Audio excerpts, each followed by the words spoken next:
JPSC और कई जो बैकलॉग पदों की भर्ती थी, जिसको सरकार ने कल पूरी तरह से तमाम भर्तियों को रद्द करने का फैसला किया। आपने सही सवाल किया कि जो गर्दनी बाग में आंदोलन हो रहा है वो टुकड़े टुकड़े जो है अलग अलग प्रकार से करके आप उल्टा सीधा बोल रहे हैं, तो ये गलत है। आज आप तोड़ने की बात कर रहे हैं, मैं साफ साफ कहता हूँ। अब चुनाव है कि भीड़ देखकर आंदोलन तय नहीं होते। हम बार बार कह रहे हैं कि सिर्फ एक मुद्दे को लेकर कि जिसमें काफ़ी भीड़ है उसी मुद्दे को, लेकिन सीधा स्पष्ट मांगे कि एकजुट अगर नहीं हुए, जिस प्रकार झारखंड में हुआ, जिस प्रकार दिल्ली में हुआ और तमाम राज्यों की सरकार हो, केंद्र सरकार हो, झुकने का काम किया है, तो बिहार में भी शिक्षा विभाग और शिक्षा मंत्री मिथिलेश देखिए गर्दनी बाग धरना स्थल पर मौजूद है। नमस्कार, मैं अनुकुल तिवारी और वॉइस आप देख रहे हैं। गर्दनी बाग धरना स्थल पर आज जनसलाब दिखेगा और तेजस्वी यादव भी कुछ समय में गर्दनी बाग धरना स्थल पर दिखने वाले हैं। आपको दिख रहा होगा कि अमन जो है वो आंदोलन अनशन पर है, छात्र नेता सौरभ हमारे साथ है और उधर भी आंदोलन जो है वो चल रहा है। सौरभ जी, बहुत सारे सवाल हैं जो कि शिक्षक अभ्यर्थी भी कर रहे हैं कि एकजुटता क्यों नहीं दिख रही है। जैसे आप लोग पहले से आंदोलन कर रहे हैं और आज देख रहे हैं कि उधर भी TRE 4 का एक पोस्टर लगा हुआ है और सभी मांगों को लेकर है, तो कैसे मतलब कि एकजुट क्यों नहीं? झारखंड में जीत हुई है एकजुटता के कारण, मानते हैं कि नहीं आप सब? एकजुटता के कारण जीत हुई, यूनिटी, तो यूनिटी क्यों नहीं? देखिए, सवाल सीधा स्पष्ट है कि दिल्ली के जंतर मंतर और फिर झारखंड के कई बहाली, JSSC, CGL, जेपीएससी और कई जो बैकलॉग पदों की भर्ती थी, जिसको सरकार ने कल पूरी तरह से तमाम भर्तियों को रद्द करने का फैसला किया। आपने सही सवाल किया कि जो गर्दनी बाग में आंदोलन हो रहा है वो टुकड़े टुकड़े जो है अलग अलग प्रकार से।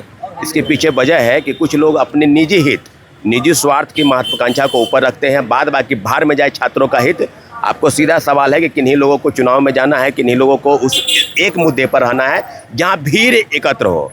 लेकिन सवाल ये है कि जब अभ्यर्थियों द्वारा निर्णय किए गए तमाम मुद्दे, दरोगा भर्ती के हैं, BPSC के हैं, यहाँ ड्रेसर्स के भी कई लोग यहाँ पर मौजूद हैं, BET का आयोजन है प्रोफेसर की बहाली के पहले, तो सवाल सिर्फ भीड़ का नहीं है। सवाल है कि हमारी जो 14 सूत्री मांग है, जिस मांगों को लेकर पहले भी आज 5वां दिन पहले से धरना का और दूसरा दिन अनिश्चितकालीन आमरण 13 था, 14 हुआ, PT मेंस ऐड हुआ। हाँ, PT मेंस ऐड हुआ है और ड्रेसर जो BTSC के जो अभ्यर्थी हैं, ड्रेसर के कई लोग हैं अभ्यर्थी हैं, जिनका रिजल्ट प्रकाशित किया गया, सब कुछ हुआ और उसके बाद इनमें से जो फाइनल रिजल्ट आया, सारी काउंसलिंग प्रक्रिया पूरी हुई, इसके बाद जो फाइनल रिजल्ट आया तो इन लोगों को मेरिट से बाहर कर दिया गया।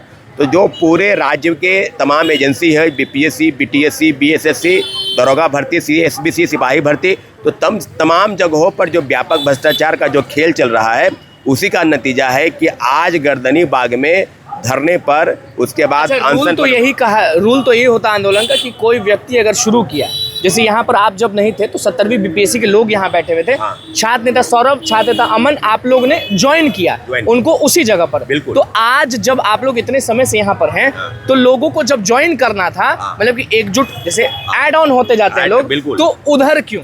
सवाल सीधा स्पष्ट है कि एक मांग है और हम अभ्यर्थियों का हित चाहते हैं, इसलिए ना तो हम आपके भाई हैं, ना तो हम आपके भाई हैं, किसी के भाई नहीं, बस सवाल यही है कि एकजुट क्यों नहीं? अमन, आप भले कह नहीं पाए, बोल नहीं पाए। मैंने कल भी आपके चैनल पे कहा, आपने बहुत अच्छा सवाल किया कि 70वीं BPSC के भाई बैठे थे, हमने उनसे वादा किया कि आपकी मांग को हम प्रमुखता से उठाएंगे और आज भी 1 नंबर पर उनका मांग है और हम उनकी मांग के साथ हैं और हम उन्हें ज्वाइन किए। सही बात आपने कहा।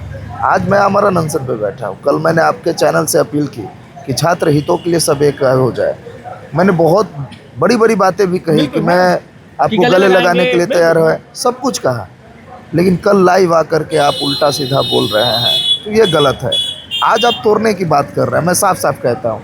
आप चुनाव लड़े, हम आपको वोट देंगे, हम छात्र हैं, हम आपको वोट देंगे, लेकिन इसके एवज में क्या आप छात्रों को बांट कर नेता बनना चाहते हैं? छात्रों को तोड़ कर नेता बन जाते हैं? अरे आपको तो बड़ा दिल दिखाना चाहिए कि छोटा भाई आमरण अनशन पर बैठे हुए भी आपसे अपील कर रहा है कि हम साथ है, लेकिन उसके बाद आप क्या कह रहे हैं मेरे बारे में कि 8 मई को मैंने पुलिस को यानी कि DSP को पैसे दे करके लाठी चलवाई और अपना सर स्वयं पुरवाया। समझिए कितना हीन भावना का बात है।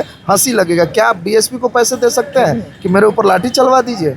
लेकिन फिर भी मैं इन चीज़ों को दरकिनार करता हूँ। हम इतना कहते हैं हम साफ साफ चाहते हैं ये छात्रों का मांग, ये जो 13 सूत्री मांग है या 14 सूत्री मांग है, ये सौरभ जी की मांग नहीं है, ये अमन की मांग नहीं है। विकेश भाई जीत होगा तो थोड़ी आप विधायक बन जाइएगा। देखिए, एक सवाल आप है। विधायक बन जाइएगा।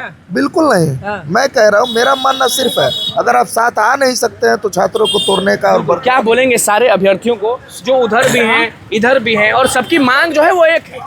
सवाल सीधा स्पष्ट है कि भीड़ देखकर आंदोलन तय नहीं होते। हम बार बार कह रहे हैं कि सिर्फ एक मुद्दे को लेकर कि जिसमें काफ़ी भीड़ है, उसी मुद्दे को बार बार उठाना। दरोगा भर्ती पर एक शब्द नहीं, बीएसएससी की लंबित भर्ती पर एक शब्द नहीं, बीईटी पर एक शब्द नहीं। और जब देखा गया कि मुद्दे को उठाया जा रहा है तो अलग से आंदोलन करके और उसमें ऐड ऑन हुआ करके, हम तो यहाँ 17वीं सिविल सेवा के पहले से अभ्यर्थी बैठे थे। हमने उनसे कहा कि हम अलग क्यों बैठेंगे, टेंशन में ना, हम आपके साथ हैं, आपके मुद्दे के साथ, कोई मुद्दा किसी का अलग नहीं है। तो मुद्दा एक है, हमारा मुद्दा बड़ा है। सवाल सीधा स्पष्ट है कि गर्दनी बाग धरना स्थल पर अलग अलग जाकर छात्रों के हित को अलग बांटकर कि हम आपके मुद्दे के साथ नहीं हैं, हम आपके मुद्दे के साथ हैं, तो ये दोहरी नीति का चाल चरित्र जो वाले लोग हैं ना, उनका कोई भी आंदोलन सफल नहीं होगा। जो जिस मन से प्रशासन खड़े हुए हैं, हम स्पष्ट बता दें कि बांटो और राज करो की नीति जो अंग्रेजों ने रची, वही दोहरी नीति बिहार के लोग गले लगाएंगे तो स्वागत है ना।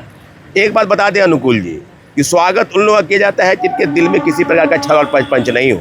आपका स्वागत कैसे किया जाएगा? अभ्यर्थी कर रहे हैं, आप अपनी मांगों को लेकर बैठे हैं, बिल्कुल आपको जीत मिलेगी। लेकिन ऑलरेडी पहले से अभ्यर्थी बैठे हैं, आपके पहले से असिस्टेंट प्रोफेसर के लोग बैठे हुए, कुमुद भाई बैठे हुए हैं और अनशन पर बैठे हुए हैं। तो सवाल आज 15वां दिन है। सवाल सीधा और स्पष्ट है कि गर्दनी बाग उन सारे मुद्दों को लड़ने के लिए तैयार है, लेकिन सीधा स्पष्ट मांगे कि एकजुट अगर नहीं हुए, जिस प्रकार झारखंड में हुआ, जिस प्रकार दिल्ली में हुआ और तमाम राज्यों की सरकार हो, केंद्र सरकार हो, झुकने का काम किया है, तो बिहार में भी शिक्षा विभाग और शिक्षा मंत्री मिथिलेश तिवारी, जिसको अब मिस्टेक तिवारी हम लोगों ने नाम दिया है कि मिस्टेक से वो आवेदन भरते हैं, मिस्टेक से कुछ मीडिया में बाइट देते हैं, तो उस मिस्टेक तिवारी का इस्तीफा लेंगे। बीपीएससी के चेयरमैन रवि परमार मनु भाई का इस्तीफा होगा। बीटीएससी, बीएसएससी, दरोगा भर्ती, सीएसबीसी, तमाम आयोग के अध्यक्ष और सदस्य जो भ्रष्टाचार के कुंठित भ्रष्टाचार में लिप्त हैं, ऐसे लोगों को हटाना हम लोग का प्रथम कर्तव्य है। और आग्रह करते हैं अनुकूल जी आपके चैनल के माध्यम से कि खेत खलिहान जमीन जायदाद की लड़ाई नहीं है, आपके भविष्य की लड़ाई है। और गर्दनी बाग, बार बार गर्दनी बाग में टेंट और समय आना नहीं लगता है, इसलिए आपसे आग्रह करेगा आप जहाँ कहीं भी हो अपने तमाम मुद्दों के साथ गर्दनी बाग आइए, एक हो जाइए, क्योंकि गर्दनी बाग आपकी लड़ाई लड़ने के लिए तैयार है। तो आप भी अपने मुद्दों के साथ आइएगा। निश्चित रूप से धीरे धीरे सब लड़ाई को हम लोग लड़ेंगे, सरकार को झुका के रहेंगे। गर्दनी बाग पहले भी लड़ा है, आगे भी लड़ेगा। कोई मुद्दों की बात नहीं करे अलग अलग कि हम ये कर रहे हैं, हम वो कर रहे हैं। एकजुटता बहुत जरूरी है। लाइव भी हम रहेंगे और अभी अभ्यर्थियों से भी बात करेंगे, लेकिन फिलहाल छात्र सौरभ थे, छात्र अमन इधर है। यही चल रहा है गर्दनी बाग में। जो लोग पटना के नहीं हैं, बिहार के नहीं हैं, उन लोगों को लग रहा होगा कि आंदोलन दिखाना चाहिए, तो क्या विवाद दिखा रहे हैं? विवाद सबसे बड़ा यही है और हार का कारण बन सकता है। बोलने में बिल्कुल पीछे नहीं हटेंगे। झारखंड में जीत इसलिए हुआ क्योंकि लोग एकजुट थे। दिल्ली में जीत इसलिए हुआ कि लोग एकजुट थे। लोग आते हैं, जैसे आज तेजस्वी यादव आएंगे। कुछ बोलना चाहेंगे? बोल भाई, एक बात मैं आपसे पूछना चाहता हूँ। कोई कह रहा है हमारे बारे में कि हम छात्र नहीं हैं। मैं 29 साल का हूँ और मैं 17वीं बीपीएससी का एग्ज़ाम दिया हूँ। मेरे पास पीटी और मेंस दोनों के एडमिट कार्ड है। लेकिन जो हमें कहते हैं कि ये छात्रों के आंदोलन नहीं है, मैं उनसे कह देना चाहता हूँ, आप एक भी एग्जामिनेशन का आप एडमिट कार्ड दिखा दो, कौन छात्र है और कौन नहीं है, फ़र्क साफ हो जाएगा। देखना होगा कि पटना में क्या होता है, क्योंकि बहुत समय से और स्टार्टिंग से हम ही दिखा रहे हैं, वॉइस सभी दिखा रहा है गर्दनी बाग का आंदोलन। और शिक्षा मंत्री हो मिथिलेश तिवारी या उच्च शिक्षा मंत्री संजय टाइगर, उधर के भी मुद्दे इधर के भी मुद्दे, सभी मुद्दों पर सवाल हो रहा है। लेकिन फिर से कान में यही सुनाई दे रहा है, कमेंट में यही दिखाई दे रहा है कि एक हो जाते तो जीत जाते, तो एक क्यों नहीं हो रहे? सबसे बड़ा सवाल है। अब देखना होगा कि क्या होता है। मीडिया का काम है दिखाना, मीडिया का काम है सवाल करना, बाकी अभ्यर्थी जो चाहें वो करते ही हैं। अब देखना होगा कि क्या होता है। बहुत बहुत धन्यवाद। चैनल को सब्सक्राइब करें, पेज को लाइक करें।